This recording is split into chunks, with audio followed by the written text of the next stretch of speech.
पूरा सहयोग आप लोगों का ऐसा नहीं है।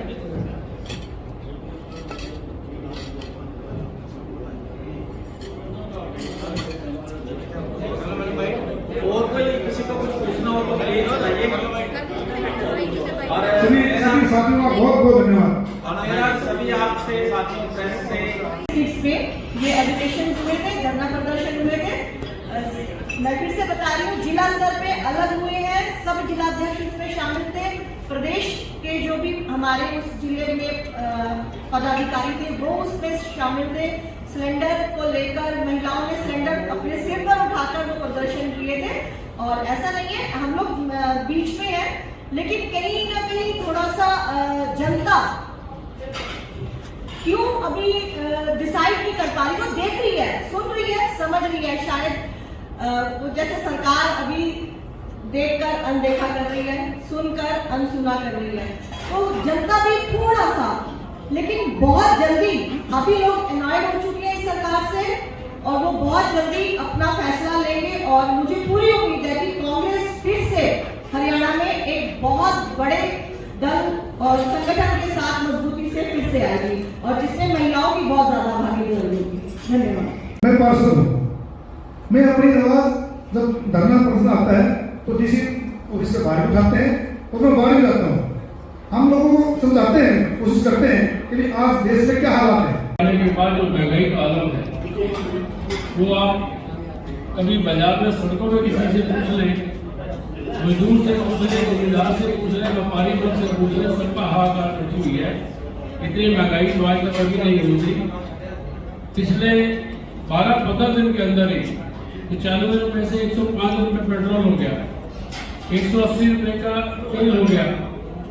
खाने की चीजें, दालें की और सब्जी, आप रोजमर्रा की जो चीजें उनके हालात आप देख लो, लोगों में इस टाइम इतनी हालात खराब हैं।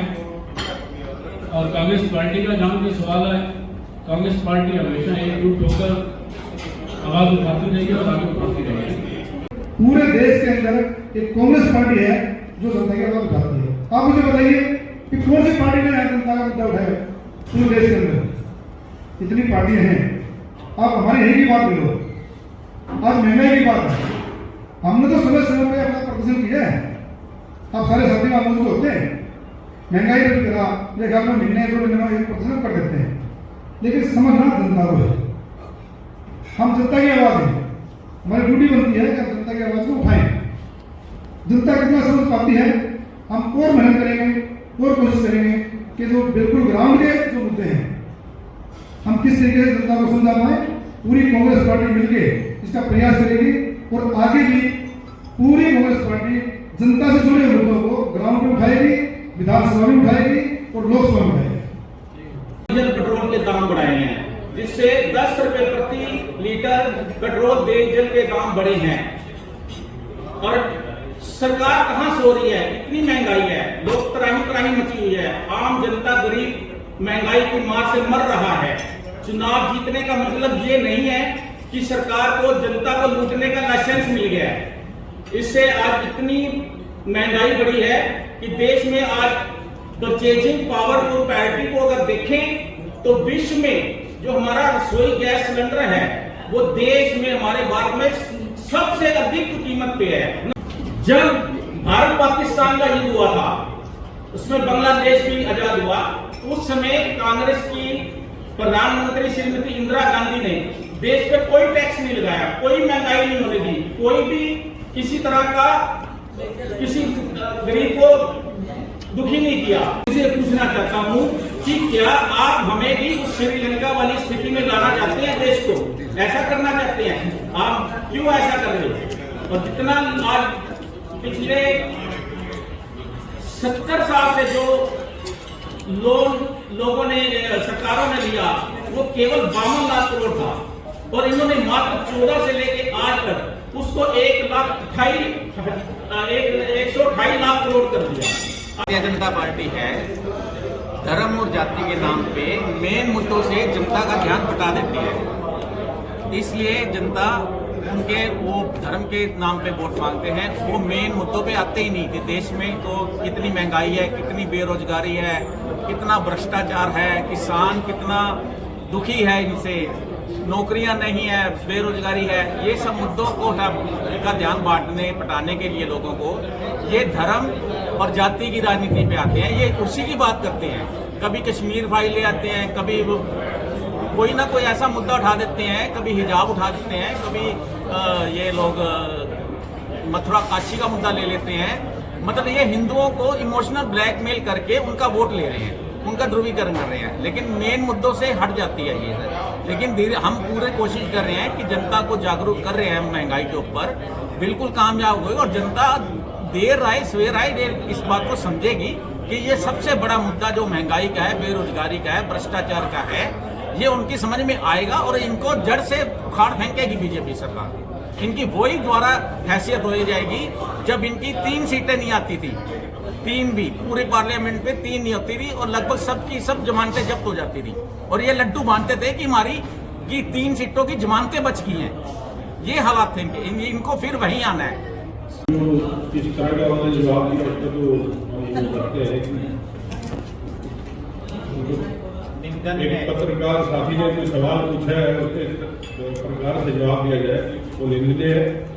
और जहाँ तक बाबा रामदेव की, वो भी बड़े मतलब ध्यान है उस पर, उसका रजत शर्मा का जो शो आता है वो भी बड़े उछल उछल के बोलते थे कि 35 रुपया कर देंगे पेट्रोल डीजल। इसी बारे में आप लोगों ने पूछ लिया, वही चिड़ लगी फिर।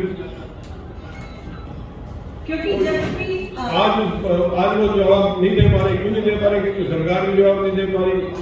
और इस प्रकार का जो उन्होंने जवाब दिया, इससे आप समझ ही सकते हैं कि उनकी बौखलाहट है, वो कहीं नहीं है। विकास के काम जैसे आप कह रहे हैं कि सड़कें टूटी हुई, आप पत्रकार साथी पूछ रहे थे हमारे विधायक जी से, हमारे पार्टी का काम है मुद्दों को उठाना विधानसभा के अंदर, जो हमारे विधायक अंदर उठाते हैं असली कार्यकर्ता बाहर उठाते हैं। माने ना माने, करे ना करे, सरकार का काम है। आज किसान की साल में 1 साल तक वहाँ धरने में बैठा है, 1 साल से ज्यादा। MSP फसल का टाइम आ रहा है, आप देख लेना क्या दिक्कत आएगी, खाद की कितनी दिक्कत आ रही है। तो हर एक फ्रंट पे ये सरकार फेल। और जहाँ तक अलायंस की बात अभी कर रहे थे, यूपी की बात कर रहे थे कि तो पार्टी से अपना प्रदर्शन करना होता है। अब अगर आप पंजाब में चल रहे हो, भारतीय जनता पार्टी की क्या प्रदर्शन रहा, इसका मतलब अकाली के बिना वो भी चल सकते हैं। अकालियों का क्या प्रदर्शन रहा, नीचे केरल में चल रही है, वहाँ भारतीय जनता पार्टी का क्या है। तो ये तो अलग अलग स्टेट्स की अलग अलग होती है, कहीं अलायंस हो जाता है, कहीं नहीं होता, अलग अलग परिस्थितियां होती है। तो अलायंस उसी पर डिपेंड करता है। अब हमारे हरियाणा की बात है, यहाँ कांग्रेस खुद में बड़ी सक्षम है, पंजाब में, हिमाचल में, लेकिन वक्त है, कई लोग अलायंस की जरूरत पड़ जाती है, कई लोग हो भी जाते हैं, कई लोग नहीं भी हो पाते। हिंदू मुसलमानों को ऐसे बांटते हैं, लड़ाइयां करवाते हैं। आज देश की जो GDP का 83% टोटल लोन जो है सरकार ले चुकी है। पिछले 40 वर्षों में ये पहली बार ऐसा हुआ है कि GDP का 83% टोटल लोन जो सरकार हिंदुस्तान ने लिया हुआ है। और अगर हम श्रीलंका की बात करें तो उन्होंने अपने GDP का 93% लोन लिया हुआ है। आज उसका हाल देख लो, श्रीलंका तक किस स्थिति में पहुंची हुई है, इमरजेंसी लगने के कगार पे है फाइनेंशियली। यहाँ भी समझौते कांग्रेस और बीजेपी के समझौते जो 75 पार गए थे 40 पे टिक गए, तो इसमें कोई दो राय नहीं होती, समझौते हो जाता है, किसी साथ करना पड़ेगा। तो आज की जो ये महंगाई मुक्त प्रेस वार्ता है, इसको गंभीरता से लें। हम भी कोशिश करेंगे, आप भी समाज के लोग हैं, आप भी लोगों को समझाएं कि आज हालात क्या है। सरकार कोई भी हो, मेरे इस शहर के लोगों से अपील है कि सरकार कोई भी हो, सवाल करना सीखे। सवाल तो बनता है, तो सवाल हमेशा उसी से होगा जो सत्ता में लोग हैं। 27 से 25 सकते हैं, ये तो आने वाले टाइम में यही जनता है वो सबक सिखाएगी और अपना फैसला करेगी। हमारे कांग्रेस के सीनियर नेता यहाँ आए हुए हैं, सतीश तेजवी जी हैं, राजेश शर्मा जी हैं, मैम सिंह भैया जी हैं, अशोक जी हैं, और सब यहाँ पे आने पे मैं सबका हार्दिक स्वागत करता हूँ। तोड़ के रख दिया है सरकार ने। LPG, CNG, PNG, petrol, diesel, दवाइयों के दाम, टोल टैक्स बढ़ा दिया, एल्युमिनियम और के ऊपर टैक्स लगा दिया। आटा, दालें, घी, तेल, चीनी, इन सब के दाम काफी बढ़ गए हैं। इसी तरह सब्जियों के दाम देख लीजिए, हरी सब्जियों के दाम, हर सब्जी आज 100 के पार है, शटर लगाई बैठी है। नींबू 300 से भी ऊपर बिक रहे हैं।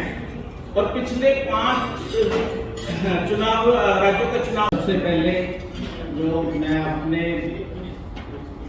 अपना स्वर्गीय एकम खान जी जो डिप्टी स्पीकर हैं, पूर्व मंत्री रहे हैं, और बी एल सैनी जी जो